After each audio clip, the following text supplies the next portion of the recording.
Poem number 2.3. There is Another Sky by Emily Dickinson, Part 1. Hello dear students and dear friends. Today I would like to deal with a new poem 2.3. There is Another Sky by a very famous American poet or American poetess, Emily Dickinson. Friends, today I will discuss the icebreakers of this poem. There is Another Sky. I will introduce you the poet or the poetess Emily Dickinson, and I will also introduce you the poem There is Another Sky. First, I will deal with the icebreakers. So, open your textbook of English and see the icebreakers of this poem on page number 75, or you can also read the icebreakers on the screen in front of you. See the first activity from the icebreakers. Life is an amalgam of happy and sad moments. Amalgam means combination of different things, or blend or mixture. Means life is the combination of happy and sad moments. Think of such moments in your life, pair with your classmate and share both the aspects of life. So as you know friends, life is the combination of happy and sad moments, and you will have to think of such moments in your own life and pair these moments of happiness and unhappiness with your classmate, and you will have to share these both the aspects of life. And to do this, you are given here one incomplete table. In this incomplete table, you are given two columns. One column is of happy moments and other column is of sad moments, and here you will have to fill up the happy moments in your life in the column of happy moments, and the sad moments or unhappy moments in your life are to be filled up in the column of sad moments. One is done for you. Number 1, happy moments. In the happy moments, number 1, winning the first prize in a competition is the happy moment. Sad moments, losing your bicycle or losing your mobile or losing your wallet. These are the sad moments. So again you can mention more and more happy moments here in the column of happy moments, and again more and more sad moments in your life in the column of sad moments here, and complete the table. You will have to do this activity at your home on your own. Now let's go for the next activity. Activity number 2. Next activity is discuss with your partner and find proverbs, idioms or phrases of similar meaning to the one given and fill them in the stars given below. Here in 1 star you are given one proverb or one idiom. Here in rest of the blank stars you will have to fill up the proverbs or the idioms or the phrases that have the similar meaning with this given proverb or given idiom in the first star. Now I tell you the answer. In the first star you are given the proverb, every cloud has a silver lining. You can write in second star the answers like this. In the second star you can write, Another similar proverb or phrase or idiom to this is, there is a light at the end of the tunnel.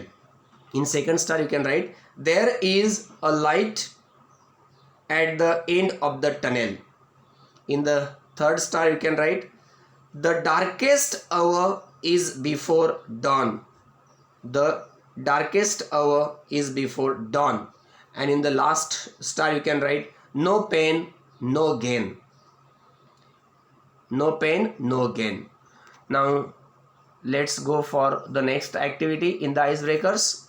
The next activity is, when we look at the sky, we find several objects. When we look at the sky, we find several objects like the sun, the moon, the rainbow, the stars, or the Milky Way.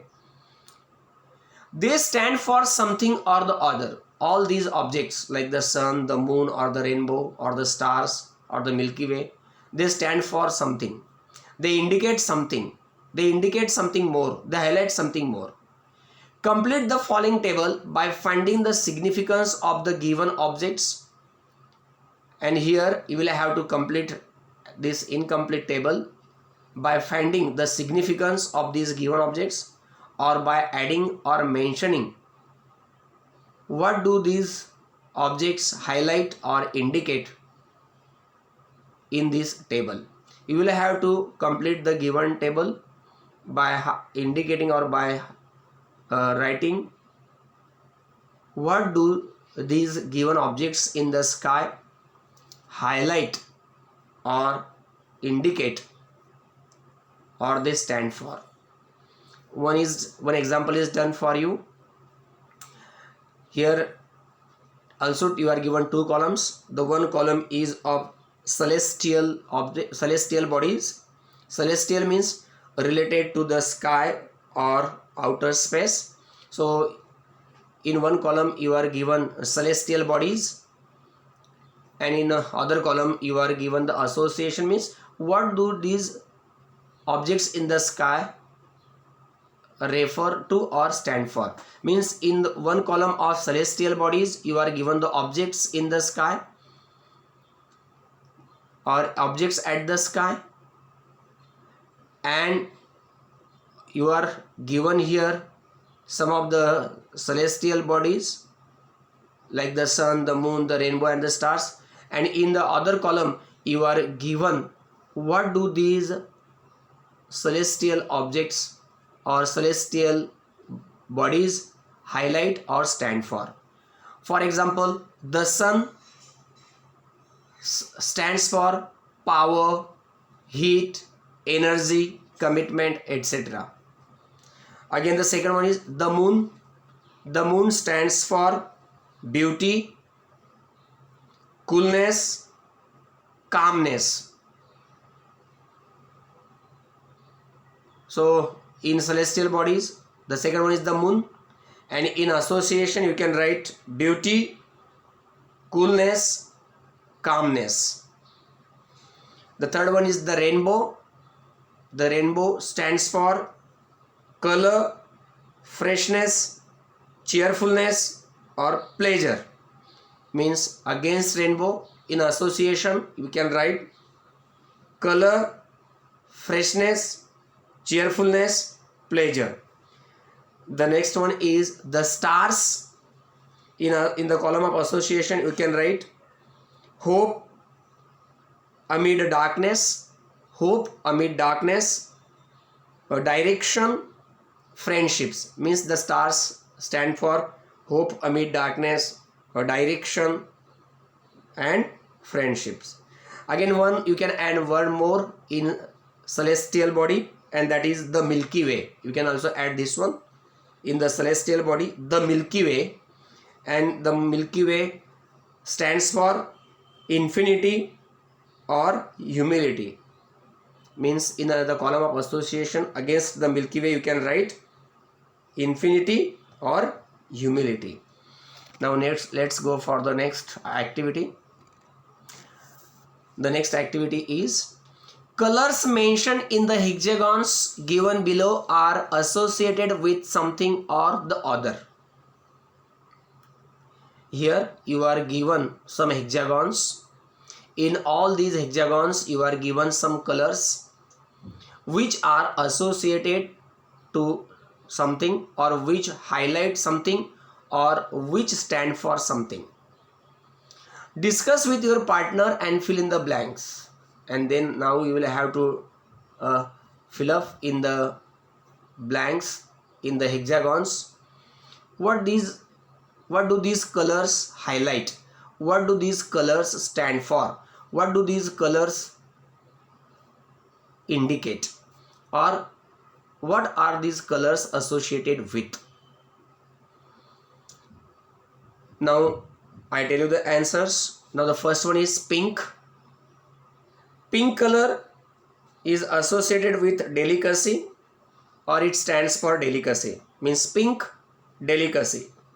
Blue color is associated with water, skies, or coolness, or blue color stands for water, skies, coolness. Then yellow color is associated with sunshine or cowardice. Sunshine, cowardice, means yellow color stands for sunshine, cowardice. Then white color stands for peace. It is given here. White color stands for peace, but along with that it can also indicate race. Then the next color is red. Red color stands for life, love, anger, danger. So red color is associated with all these things: life, love, anger, danger. Black color stands for darkness, evil race, hopelessness, wickedness, sorrows, etc. Then one more color can be added there, that is purple. Purple color stands for royalty or ceremony, means purple color is associated with royalty or ceremony. So friends, here we have discussed all the icebreakers of this poem. Now let's get information about the poet Emily Dickinson, or the poetess. Now turn on the page and see on page number 76 the information about the poet or the poetess Emily Dickinson, or you can also read this on the screen in front of you. Emily Dickinson was born in 1830 and died in 1886. She is an American poet of the 19th century. Emily Dickinson is an American poet or the poetess of the 19th century. She lived a lonely life. Emily Dickinson lived a lonely life. Most of her poems are motivational and philosophical. Most of the poems of Emily Dickinson are motivational. They inspire the readers, motivate the readers, and they are philosophical also. They are unique to her era and are characterized by simple and short lines. The poems of Emily Dickinson are quite unique to her age, to her period, and her poems are characterized by simple and short lines. She often used slant rhymes and unconventional capitalization and punctuation. Now here you will have to understand two things. Number one, slant rhymes. Slant rhyme means half rhyme. So a slant rhyme is a type of rhyme. I explain you what is slant rhyme. A slant rhyme is a type of rhyme with words that have similar but not identical sounds. It is a rhyme with the words that have similar but not identical sounds. Similar means having similarity, but identical means the same sound. So a slant rhyme is a type of rhyme with the words that have similar but not identical or the same sounds. Most slant rhymes are formed by words with identical consonants and different vowels. Most of the slant rhymes are formed by or with identical consonants and different vowels. Identical consonants and different vowels means usually the rhyming words that come at the end in the line of the poem, they end with the same sound, but they again end with the same syllable. They are called pure rhyme. But in slant rhyme,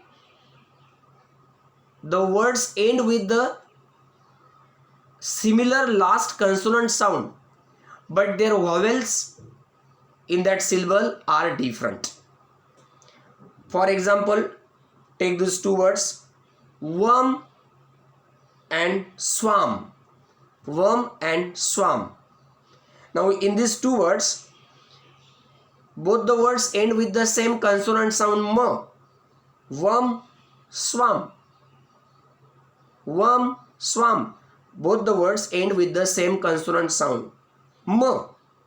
But before that last consonant sound, in worm, a vowel sound is used, and in swarm, a vowel sound is used. Are you getting my point? So a rhyme, in slant rhyme, the last consonant in the word is the same, but the vowel that comes before it is different.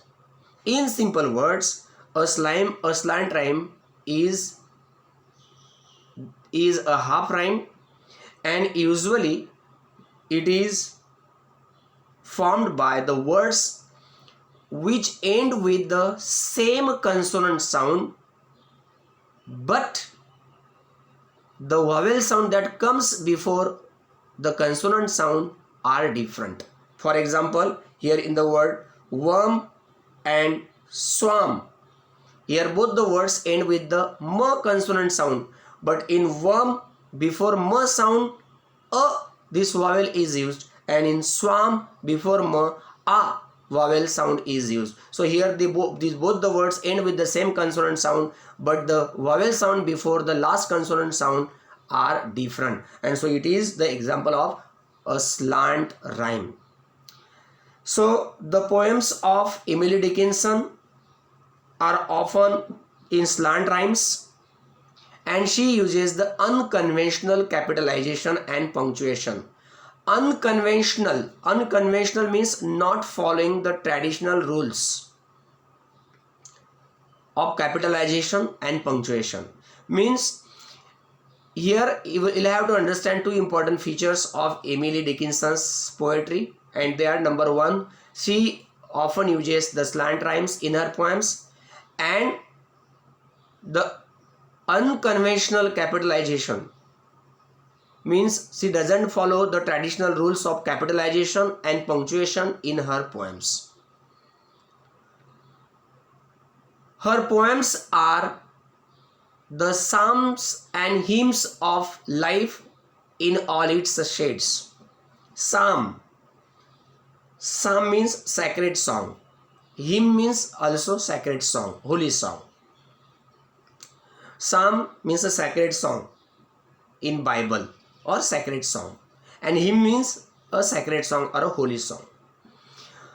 Poems of Emily Dickinson are the holy songs, means psalms and hymns of life in all its shades. Means in simple words, her poems are considered as the holy songs or hymns of human life in all its shades. Now, what is there in this poem? There is another sky. There is another sky is an inspirational poem with a message of never say die. The poem There is Another Sky is an inspirational poem, is a very motivational poem with the message of never say die, full of optimism. It is a Petrarchan sonnet with octave and sestet. There is Another Sky. This poem is a Petrarchan sonnet with octave and sestet. Now, what is Petrarchan sonnet?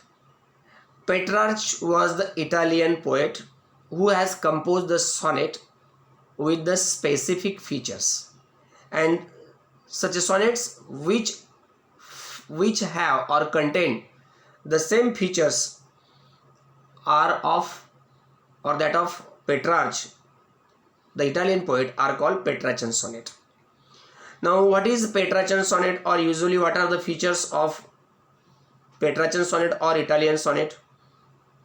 Number 1, Petrarchan sonnet or Italian sonnet has 14 lines. What is sonnet? Sonnet is a poem of 14 lines. Understand it first. Sonnet is a poem of 14 lines. It is a kind of poem. Usually, it is divided into two parts, octave and sestet. The first part of the poem that contains 8 lines is called octave, and the last part of the poem, the second part of the poem that contains 6 lines, are called sestet. So Petrarchan sonnet or Italian sonnet is a sonnet that has 14 lines, and the first 8 lines are called octave, and the last 6 lines are called sestet. In the octave, in the first 8 lines, this sonnet has a complaint or a problem. In the first part of octave of first 8 lines, this Petrarchan sonnet has a complaint or a problem, and the sestet, the last part, the last 6 lines have the solution to this problem. Again, the rhyme scheme of the Petrarchan sonnet or the rhyme scheme of the octave in Petrarchan sonnet is A B B A A B B A. The rhyme scheme of the octave in Petrarchan sonnet is A B B A A B B A, and the rhyme scheme of the sestet may be C D C C D C, or you may say C D C C D C. The rhyme scheme of the sestet may be C D C C D C, or it can be C D E or C D E. There may be variations in this rhyme scheme, in these rhyme schemes of octave and sestet. These are the features of the Petrarchan sonnet or Italian sonnet. Again, here you will have to understand one thing, that Shakespearean sonnets are completely different from this. Shakespearean sonnets have their own different features which are quite different from this Petrarchan sonnet. Now, the present poem There is Another Sky is a Petrarchan sonnet, or it is an Italian sonnet with octave and sestet. Now, what is octave, what is sestet? I explain you. The poet is communicating to her brother through a letter. In this poem, the poet Emily Dickinson is communicating to her brother through a letter. Means you can say that this poem is in the form of letter addressing to her brother. She encourages her brother not to get depressed under any circumstances and pleads with him to return home. In this poem, the poet Emily Dickinson encourages her brother not to get depressed under any circumstances in his life, and she also pleads him, requests him to return home, to come back home. Life is full of challenges.